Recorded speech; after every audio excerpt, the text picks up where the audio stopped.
Phyllis would come off the road and completely shut herself off from the world for a day or two. That's called a binge. That's when them heads be on them tours, cracker tours. They looking for the best crackers. I don't hear nobody out there. Hold it down. Hold it down.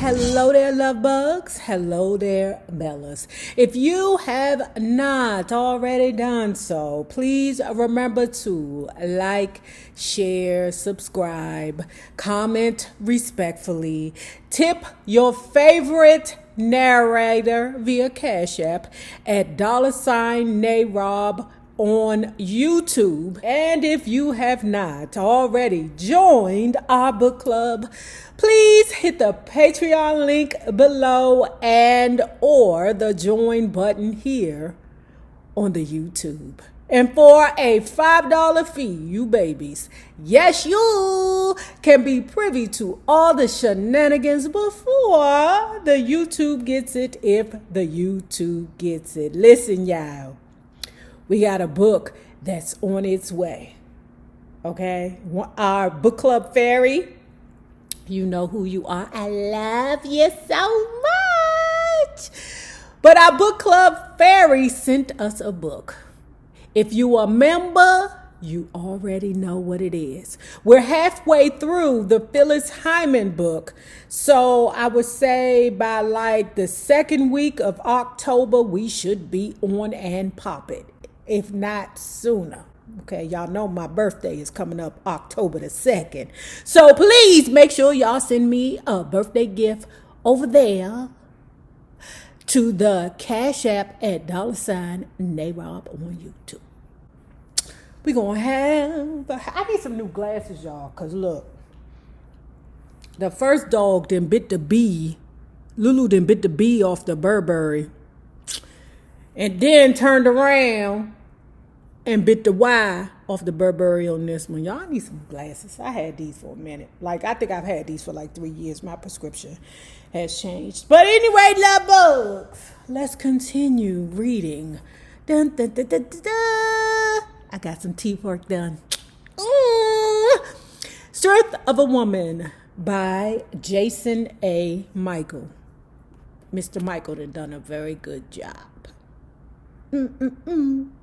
I know one of y'all gonna run over there and tell him I said so. Phyllis had met Tad Finnar while on a rare excursion to the supermarket, an errand that was generally delegated to one of her assistants. I met him over the tomatoes, she laughed. He has great teeth. He's a joy to me. I can be testy, but he stands up to me, and I like that. Finnar, a full 13 years her junior and only 23 at the time, was working for a Philadelphia television station when he met Phyllis. Like Nate and Larry, Tad was tall, relatively light-skinned, and facial hair. In this case, a mustache. With Nate out of the picture, as well as the Philadelphia apartment, Phyllis had been lonely and was relieved to once again find companionship. It was also another reason to spend more time in Philly, where she began working on her debut PIR album in July. Ironically, one of the first songs presented to her was a tune co-written by Kenny Gamble, Dexter Wansell, and Cynthia Briggs, called Living All Alone. Yesterday I was somebody's baby. Now today I'm a woman on my own. Oh, I can't stand this living all alone. Ironically, one of the first songs presented to her was a tune co-written by Kenny Gamble, Dexter Wansell, and Cynthia Briggs, called Living All Alone. I said, okay, who told him? Who told him Nate left? Phyllis said of receiving the song. I was so pissed. Though Phyllis had a very deep well of internal pain she could draw from to deliver a convincing performance on this and any other lyric put before her, Phyllis was actually falling in love when she recorded this song. One of the saddest songs ever to find a place in her repertoire. Well, Phyllis's first PIR album, Kenny Gamble paired her up with some of the staples of the Philly sound, including, of course, himself. Everyone was excited that Phyllis was going to be walking through those halls and going into that studio. Everyone from the receptionist to the people in business affairs recalled Glenda. All of the musicians, all of the writers were just like, wow, can I get on Phyllis's album? Can I write one of her smashes? Come on, Gams, give me a turn. It was electric there. A buzz, as the place may have been, not everything Kenny brought to Phyllis sizzled with the sound of a hit. Gamble also brought in Tom Bell, whom Phyllis had enjoyed working with on Goddess, and Dexter Wansell, PIR's head of A&R, and his writing partner, Cynthia Biggs. Together, Wansell and Biggs had penned Patti LaBelle's #1 record. I must have rehearsed my lines 1,000 times until I had them memorized. But when I get up the nerve to tell you the words, just never seem to come out right. I was in love with somebody when that song came out. Now they're at the point where we got to do something with Phyllis and this addiction. It's getting in the way. We can't even record with this hoe because her addiction stands in between her and success. We got to do something about this. The work was grueling at times. Phyllis was not a fan of the recording studio. And at times her fear and doubt of success and whether she deserved it, of being happy in life and love, and whether that realized happiness would look anything like how she envisioned it, overwhelmed her. When this happened, Phyllis coped the only way she knew how, by looking to alcohol and cocaine to take her out of the moment when she couldn't bear to be alone with her thoughts a second longer. The drinking was no secret, but Phyllis tried to keep her cocaine usage under her hat. Inevitably, though, those in the inner circle would discover it one way or another. Glenda had become aware even before she took over managerial duties from Charlene Powell. When Powell told her Phyllis had a, quote, problem she did not know how to address. Slowly, as Glenda took the reins, a pattern began forming. Phyllis would come off the road and completely shut herself off from the world for a day or two. That's called a binge. That's when them heads be on them tours, cracker tours.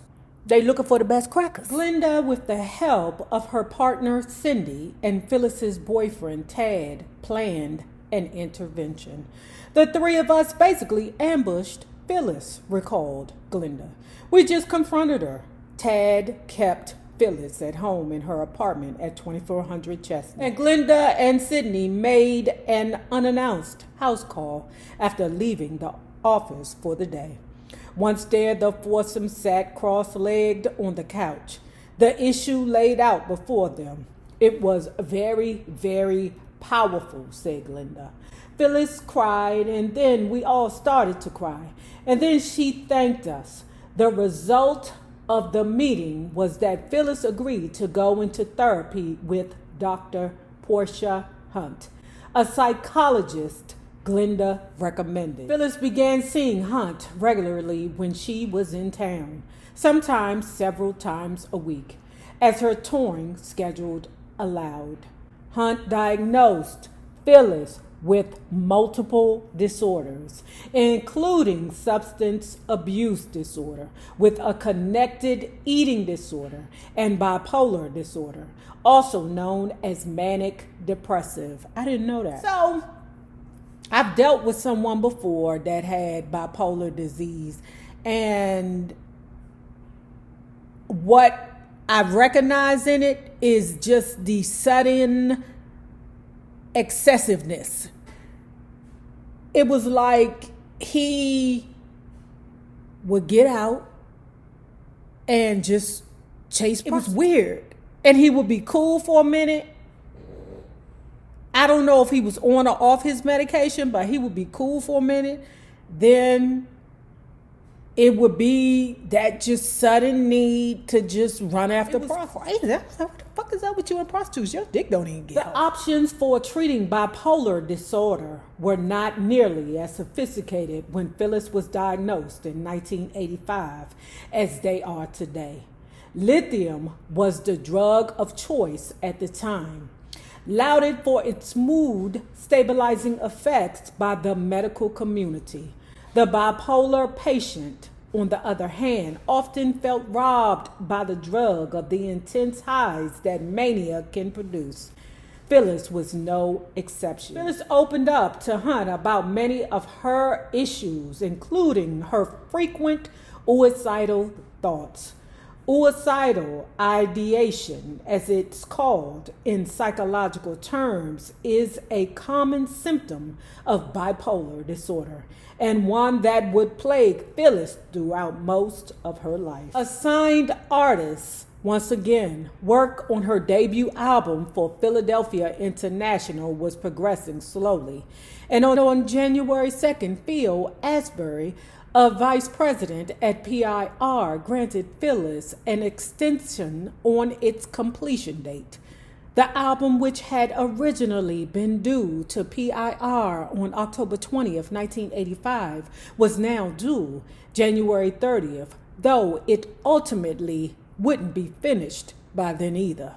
Phyllis did spend a good deal of January in the studio, though, recording songs such as Just Don't Know What I'm Going Through.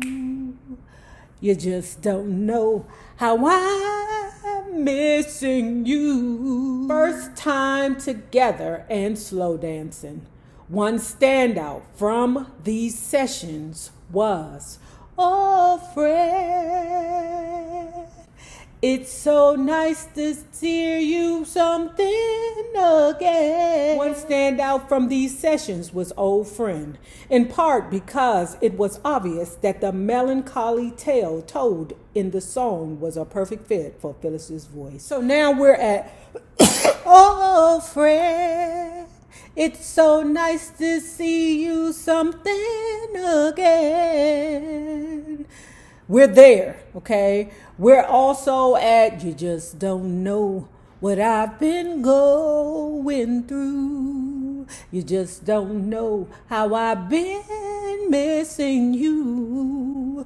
But the standout on this production is "Old Friend." "Old Friend" was created by a young lady named Linda Creed. Linda Creed also created "The Greatest Love of All." George Benson sung it, and we know Whitney Houston sung it, okay? Now, Phyllis is stewing because it's all Whitney Houston's fault, okay? If it ain't Clive Davis' fault, it's Whitney Houston's fault, right? And I'm like, what the frick does Whitney Houston got to do with anything? But I believe some people believe that they put so much of the machine behind Whitney Houston that nobody else could be successful during the time that Whitney Houston was in play, okay? And I hate to say this, but a lot of these people who have disdain for Whitney Houston, man, the industry turned her ass every which way but loose. So if anybody is feeling a certain way about Whitney Houston's success, man, y'all just got to remember her downfall. okay? But anyway, I'll progress. Now, as Phyllis stood in the sound booth of Sigma Sound Studios, where Creed had helped bring so many Philly sound classics to life, the 37-year-old songwriter was dying. Creed, who unbeknownst to many was actually white, had been writing soul classics since 1971. For the past decade, however, she had been doing so while simultaneously battling breast cancer. I spoke to her shortly before she died, and she told me she knew she wasn't going to get any better, and she didn't have long left, said Phyllis. I recorded that song with her in mind. For a year after I recorded it, when I performed it live, I couldn't sing it without crying. Creed would succumb to the disease on April 10th, just days after the favorite of all her compositions, Greatest Love of All, which had originally been a #2 R&B hit for George Benson in 1977, entered the charts as the 4th single from Whitney Houston's debut album. Creed would never know that Whitney Houston's remake would go on to be even larger than the original #3 R&B and #1 pop. But Phyllis knew. She watched helplessly as 3 of the 4 singles from Whitney's debut album on Arista reached the #1 spot on both the R&B and pop charts. And as her album went on to sell millions of copies, Phyllis watched with great frustration, determined to somehow get even, to prove to Whitney and Clive and to the world that she had what it takes to be a star, even if her tenure at Arista wasn't a testament to the fact. With her new album, Phyllis wanted to prove that she still had the goods and that Clive had goofed by letting her go. I get it, but sometimes, baby, it's just not about you. I understand that urge to want to prove somebody wrong. Phyllis already proved them wrong when they signed her to Arista. Arista had great belief in her. They believed that she was going to be the next big thing. They felt that way about Angie Bofield too, but they shizzed on her too, girl. So I wouldn't be too in my feelings. As work on the new album progressed, and as Phyllis continued to sing Kenny Gamble's praises to the press, Glenda likewise could not help but be pleased. Even if the money was not what she was hoping, she was still thrilled with Gamble's enthusiasm for working with Phyllis. To him, she had that sort of blaze glowing from within that builds the sort of career you have with, say, Barbra Streisand, said Glenda. That's how Kenny thought of her. That big, that spectacular. I get it. While Phyllis continued to work on the next album, she toured as she could. Phyllis was doing a week's worth of shows at the Blue Note in New York in December of 1985 when she found herself performing in front of Bill Cosby.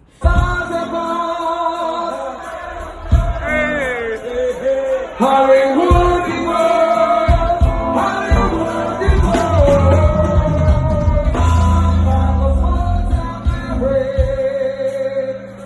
lovely white light, baby carry.